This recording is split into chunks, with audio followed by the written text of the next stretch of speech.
Hello दोस्तों, कैसे हैं आप लोग। स्वागत है एग्जाम ब्रदर्स में। तो मुझे उम्मीद है आप लोग की मैट्रिक की तैयारी बिल्कुल अच्छी चल रही होगी।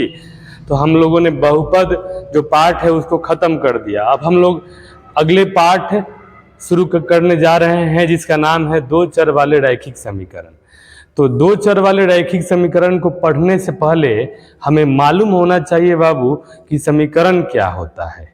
ठीक है, पहले छोटे छोटे समीकरणों को हल कैसे किया जाता है, ठीक है ना।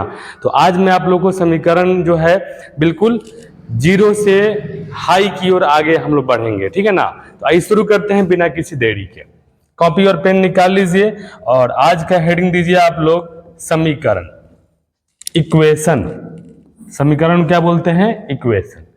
तो सबसे पहले हम जानेंगे चर के बारे में। देखिए, चर वेरिएबल यानी जिस राशि का मान हमेशा बदलते रहता है उसे चर या वेरिएबल कहते हैं। इसे a b c d dot dot x y z से सूचित किया जाता है। यानी जिस राशि का मान हमेशा बदलते रहता है ना, उसी को हम लोग क्या बोलेंगे? चर बोलेंगे। अब इसका उल्टा हो जाएगा अचर। देखिए, अ मतलब नहीं और चर मतलब बदलना। यानी जिस राशि का मान नहीं बदलता है वो हमारा क्या हो जाएगा? अचर हो जाएगा, नॉन वेरिएबल हो जाएगा, कांस्टेंट हो जाएगा। तो जिस राशि का मान हमेशा नियत रहता है यानी कभी नहीं बदलता है उसे अचर या नॉन वेरिएबल कहते हैं। इसे हम लोग कांस्टेंट भी कहते हैं। क्या कहते हैं बाबू? कांस्टेंट। ठीक है, जैसा आप देख सकते हैं -5 हो जाएगा -6, 0, 7, 8, √2, √3, -1/2, 5/8, पाई। ये सारे आपके क्या हैं? अचर है। ठीक है, अब आते हैं हम लोग बीजीय व्यंजक पर। देखिए, बीजीय व्यंजक का मतलब होता है ना कि इसमें आपका चर और अचर दोनों रहते हैं। ठीक है ना। यानी देखिए, आप यहाँ देख सकते हैं कि चर, अचर तथा गणितीय संक्रियाएं। अब गणितीय संक्रियाएं क्या है जी? जोड़, घटाव, गुना, भाग। ये आपके क्या हैं? गणितीय संक्रियाएं हैं, मैथमेटिकल ऑपरेशन है। ठीक है ना, जो संख्याओं पर होती हैं, ठीक है ना, और पदों पर होती हैं। तो कहा है ना कि चर, अचर तथा गणितीय संक्रियाएं यानी जोड़, घटाव, गुना, भाग से मिलकर बीजीय व्यंजक बनता है। यानी चर और अचर और गणितीय संक्रियाएं जब ये सब आपस में मिलती हैं ना, तो जो भी बनता है उसे हम लोग बीजीय व्यंजक कहते हैं। जैसे कि आप देख सकते हैं यहाँ पे 6x, यहाँ 6 आपका क्या है? 6 आपका हो जाएगा अचर और x क्या है? चर है। 8x - 9, 8 और 9 आपका हो जाएगा अचर और x क्या हो जाएगा? चर हो जाएगा। देखिए, 3x + 7y + 10, x² - 6x - 1, 10m - n + 1। ये सारे आपके क्या हैं? बीजीय व्यंजक हैं। ठीक है बाबू। तो बीजीय व्यंजक का मतलब होता है कि चर और अचर और गणितीय संक्रियाओं से मिलकर जो भी बनता है उसे हम लोग बीजीय व्यंजक कहते हैं। ठीक है ना। अब देखिए, आते हैं हम लोग समीकरण पे। देखिए, जब भी समीकरण आएगा ना तो आपके समझ में आना चाहिए तराजू। यानी तराजू का मतलब क्या होता है? तराजू का एक हिस्सा, दो हिस्से होते हैं, एक होता है ये वाला हिस्सा, एक दूसरा हिस्सा। तो जब भी समीकरण होता है ना, दोनों को हम लोग क्या करते हैं? बराबर करने का प्रयास करते हैं, दोनों को इक्वल करने का प्रयास करते हैं। ठीक है, तो यहां भी वही बात कहा जा रहा है कि देखिए, दो बीजीय व्यंजकों के बीच बराबर का चिन्ह हो, बराबर का चिन्ह हो तो उसे समीकरण कहते हैं। ठीक है, और इस समीकरण के दो पक्ष होते हैं। पहला आपका है बायां पक्ष और दूसरा है दायां पक्ष। बायां पक्ष को बोलते हैं लेफ्ट हैंड साइड और दायां पक्ष को बोलेंगे राइट हैंड साइड। ठीक है, शॉर्ट में इसे LHS और इसे हम लोग बोलेंगे RHS। आप यहाँ एग्जाम्पल के तौर पे देख सकते हैं 3x + 6 = 0, 7x - 9y = 12, 9m = 18। यानी यहाँ पर देख सकते हैं कि दो बीजीय व्यंजकों के बीच क्या है बाबू? यहाँ बराबर का चिन्ह है। तो यानी कहीं भी अगर आपको बराबर का चिन्ह अगर दिख गया तो समझ जाना है कि वो क्या है? समीकरण है। ठीक है, और उस समीकरण में जो भी हमारा चर का मान है, चाहे x हो, y हो, z हो, m हो, उसी को हल करके मुझे मान निकालना है। ठीक है ना। तो यहाँ पे हम लोग समझ गए समीकरण क्या है कि दो बीजीय व्यंजकों के बीच जो भी बराबर का अगर चिन्ह आता है तो वो हमारा क्या है? समीकरण है। अब आते हैं समीकरण के प्रकार, टाइप्स ऑफ इक्वेशंस। ठीक है, देखो, चरों की संख्या चर के आधार पर समीकरण निम्नलिखित प्रकार के होते हैं। देखिए, एक चर वाले रैखिक समीकरण, एक चर का मतलब क्या कि वैसे समीकरण जिसमें एक चर हो। एक चर का मतलब क्या कि a b c d x y z कोई एक हो, उसे बोलेंगे एक चर वाला रैखिक समीकरण। जैसे मान लीजिए आपका ये हो जाएगा 6x बराबर 12, ठीक है, 3y माइनस 1 बराबर क्या हो जाएगा 0। देखिए इसमें भी आपका क्या है, एक चर है y, इसमें भी एक चर क्या है x है। तो जिसमें एक चर होगा उसे बोलेंगे एक चर वाले रैखिक समीकरण। उसी तरह दो चर वाले रैखिक समीकरण, यानी दो चर वाले, इसमें दो चर हो, जैसे बताइए क्या हो जाएगा, हो जाएगा 3x प्लस 4y बराबर 12। देखिए तो इसमें कितने चर हैं, दो चर हैं, एगो x है, एगो क्या है y है। तो ये आपका क्या है, दो चर वाले रैखिक समीकरण है। अगला है हमारा तीन चर वाले रैखिक समीकरण। तो नाम से ही स्पष्ट है कि जिस समीकरण में तीन चर हो उसे तीन चर वाले रैखिक समीकरण कहते हैं। जैसे हो जाएगा 6x plus 5y plus 7z बराबर 20। बताइए बाबू इसमें कितने चर हैं, इसमें तीन चर हैं, x है, y है और z है, ठीक है ना। उसी तरह चार चर वाले रैखिक समीकरण, जिसमें चार चर हो, कुछ भी ले सकते हैं आप, 7x plus 6y minus 10z plus 8m बराबर 50। इसमें कितने चर हैं, 50 चर, सॉरी चार चर हैं। उसी तरह पांच चर वाले समीकरण को पांच चर वाले रैखिक समीकरण कहते हैं, ठीक है। अब यहाँ पे एक बहुत ही इंपॉर्टेंट पॉइंट है, सजातीय पद। देखिए सजातीय पद का मतलब होता है ना कि जो एक जाति के होते हैं, यानी एक जैसे होते हैं। जैसे आप यहाँ देख सकते हैं कि इन सब में x लगा हुआ है, तो ये सारे आपके क्या है, सजातीय पद है। इन सब में y लगा हुआ है, तो ये सारे आपके क्या है, सजातीय पद है, ठीक है। उसी तरह आप यहाँ देख सकते हैं कि इसमें कुछ नहीं लगा है, यानी ABCD का कोई अक्षर नहीं लगा है, तो ये भी आपके क्या है, सजातीय पद है, वास्तविक संख्याएं हैं, ठीक है ना। अब आता है विजातीय पद। विजातीय पद का मतलब अलग अलग जाति वाले, ठीक है ना। देखिए ये x जाति का है, ये y जाति का, ये z और ये m, तो ये सारे आपके क्या है, विजातीय हैं, यानी अलग अलग जाति के हैं, ठीक है ना। यहाँ भी आप देख सकते हैं ये आपके क्या है, विजातीय हैं, ये भी क्या है, विजातीय हैं। तो यानी यहाँ पर समीकरण को सॉल्व करते समय हमें सजातीय और विजातीय का भी ध्यान रखना होगा, ठीक है ना। तो सजातीय मतलब एक जाति वाले और विजातीय मतलब क्या, अलग अलग जाति वाले, ठीक है।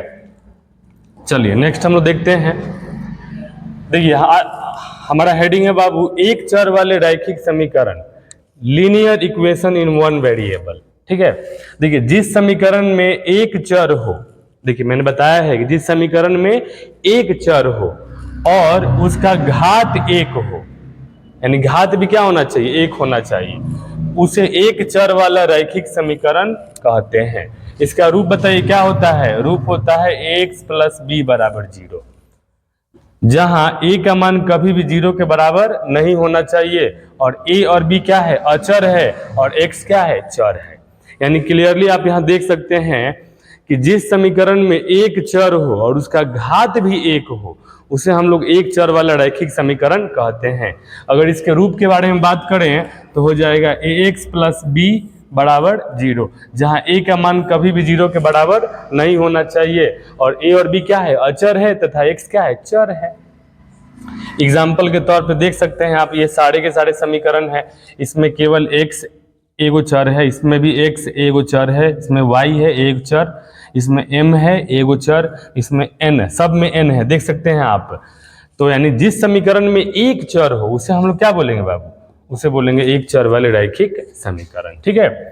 अब एक चर वाले रैखिक समीकरण को हल करना, कैसे हल किया जाता है, ठीक है ना। तो हल करने के लिए कुछ हमें नियम को फॉलो करना है। सबसे पहले क्या करना है ना, कि सबसे पहले सजातीय पदों को एक पक्ष में रखें, यानी जो भी हमारा सजातीय पद है, यानी x वाला पद है उसको LHS में रखें, बिना x वाले को RHS में रखें, ठीक है। उसके बाद प्लस माइनस लगाकर उसे हम लोग हल करें, ठीक है ना। तो यही बात बोल रहा है कि सबसे पहले सजातीय पदों को एक पक्ष में रखें।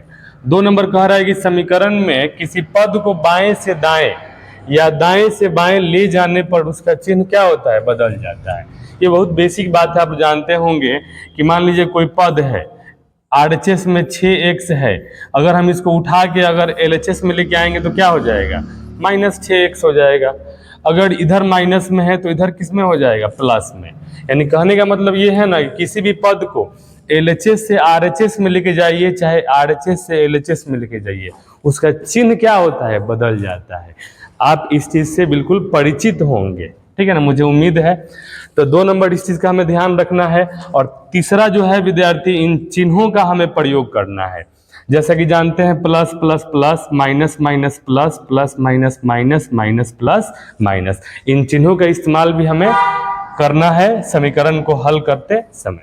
चलिए अब बारी है हमारी इस क्वेश्चन को सॉल्व करने की। तो आइए हम लोग करते हैं। देखिए सबसे पहले हमारा क्वेश्चन दिया हुआ है 3x बराबर 9। तो इसमें मुझे x का मान बताना है। तो x बराबर ये 9 ऊपर चला जाएगा और ये 3 गुना में है तो आ जाएगा बटा के नीचे, हो जाएगा 3 तिहाई 9। तो इसलिए x बराबर क्या हो जाएगा, x बराबर हमारा आंसर आ गया 3। क्लियर बाबू, इसको आप सॉल्व करिए और देखिए कितना आ रहा है। चलिए इसको हम सॉल्व करते हैं। देखिए बाबू, मैंने बताया था कि समीकरण में हमेशा सजातीय पद वाले को एक साइड रखना है। तो यहाँ देखिए 10x के जाति का कोई नहीं है तो 10x है।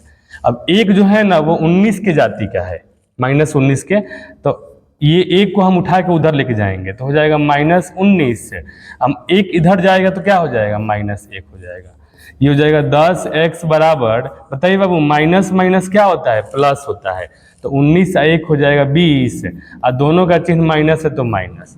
तो x बराबर हो जाएगा -20 और बट्टा में हो जाएगा 10। 10 एकम 10 और 10 दूनी 20। तो इसलिए आंसर हमारा क्या हो जाएगा, आंसर हो जाएगा -2। क्लियर है। इस क्वेश्चन को आप सॉल्व करिए और देखिए क्या आंसर आता है, ठीक है। चलिए अगले सवाल पे हम लोग आते हैं बाबू। यहाँ पर 5 नंबर क्वेश्चन दिया हुआ है। देखिए 8x और 4x दोनों एक जाति का है, सजातीय है, तो 4x को इधर लेके आना पड़ेगा। ये हो जाएगा 8x और 4x इधर आएगा तो क्या होगा, -4x। मैंने बताया ना कि समीकरण में किसी पद को बाएं से दाएं, दाएं से बाएं लेके जाएंगे तो उसका चिन्ह क्या होगा, बदल जाएगा, ठीक है बाबू। तो 4x इधर आएगा तो -4x, और -16 इधर जाएगा तो क्या हो जाएगा, +16। 8 में से 4 जाएगा, 4x बराबर हो जाएगा 16, और x बराबर ये हो जाएगा 16, और 4 जाएगा बट्टा के नीचे तो हो जाएगा 4 चौका 16।